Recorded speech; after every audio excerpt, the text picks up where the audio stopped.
In this video, we will be resetting the oil change indicator system in this 2019 Jeep Compass. Upon starting the vehicle, we have an oil change due indicator message on the dash.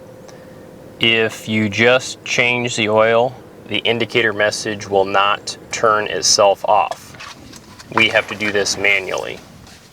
Without pressing the brake pedal, we want to push the engine start-stop button and cycle the ignition to the on-run position. We then want to fully press the accelerator pedal slowly 3 times within 10 seconds. After that, we can cycle the ignition to the off lock position. And then we can start the vehicle as we normally would, just to verify that the indicator notification is no longer coming on.